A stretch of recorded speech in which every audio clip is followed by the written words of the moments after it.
আসসালামু আলাইকুম। পরিস্থিতি কিন্তু ভালো ঠেকছে না।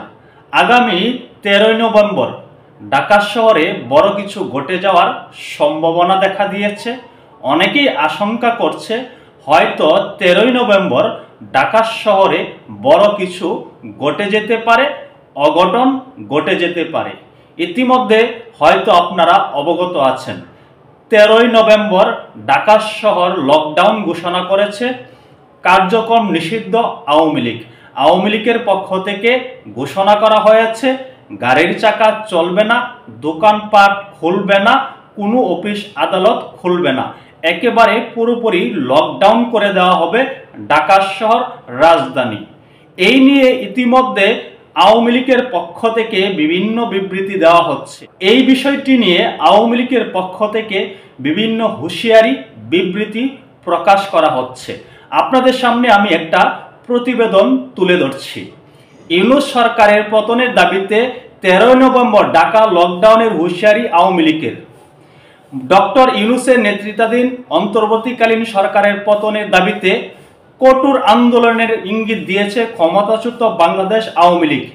এর অংশ হিসাবে 13ই নভেম্বর রাজধানী ঢাকায় সকাল সন্ধ্যা লকডাউন কর্মসূচি পালনের মাধ্যমে দখলে রাখার হুঁশিয়ারি দিয়েছে দলটির সভাপতিমণ্ডলীর সদস্য জাহাঙ্গীর কবির নানক বিভিন্ন ভিডিও বার্তা দিয়ে বিভিন্ন ইউটিউব চ্যানেলে বারংবার বলছেন আগামী 13ই নভেম্বর ঢাকা শহর পরিপূর্ণ লকডাউন থাকবে।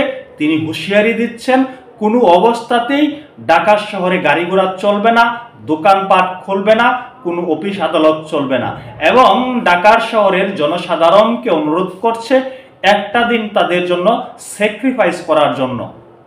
ক্ষমতা থেকে বিদায় নেওয়ার পর প্রথমবারের মতো বড় ধরনের কর্মসূচি ঘোষণা দিয়ে নেতা কর্মীদের উদ্দেশ্যে তিনি বলেন, অর্থাৎ জাহাঙ্গীর কবির নানক বলছেন, 13 তারিখকে সামনে রেখে আপনারা ঐক্যবদ্ধ হন।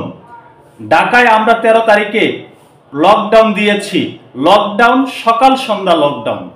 অন্তর্বর্তী সরকারের বিরুদ্ধে নিজেদের শক্তি প্রদর্শনের লক্ষ্যেই এই কর্মসূচি দেওয়া হয়েছে বলে মনে করা হচ্ছে।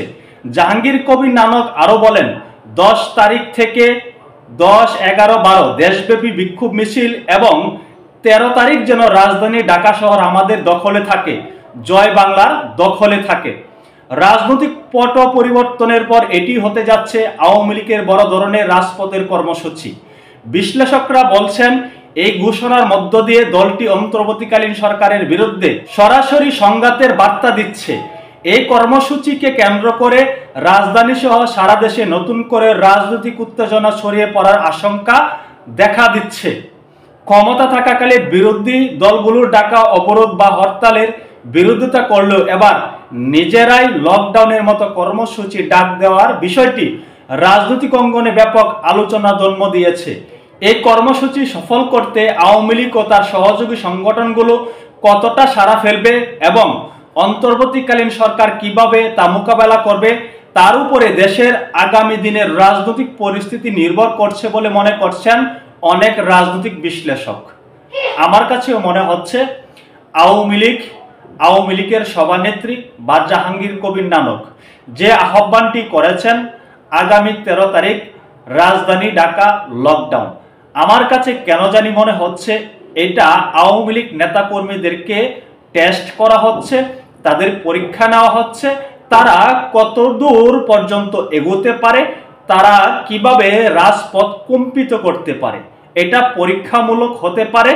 এই পরীক্ষায় যদি তৃণমূল আওয়ামী লীগ উত্তীর্ণ হতে পারে তাহলে তা এর চেয়ে বড় কোনো পদক্ষেপ, কোনো আন্দোলনের ডাক আওয়ামী লীগ অতি শীঘ্রই দিয়ে দেওয়ার সম্ভাবনা আছে।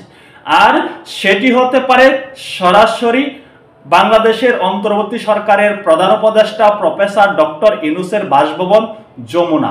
আওয়ামী লীগের পক্ষ থেকে কিন্তু অনেকবার বলা হয়েছে এক দাবিতে ঐক্যবদ্ধ হচ্ছে, আওয়ামী লীগ রাজধানী দখল করবে এবং সর্বশেষ যমুনা ঘেরাও করে অন্তর্বর্তী সরকারকে উৎখাত করবে।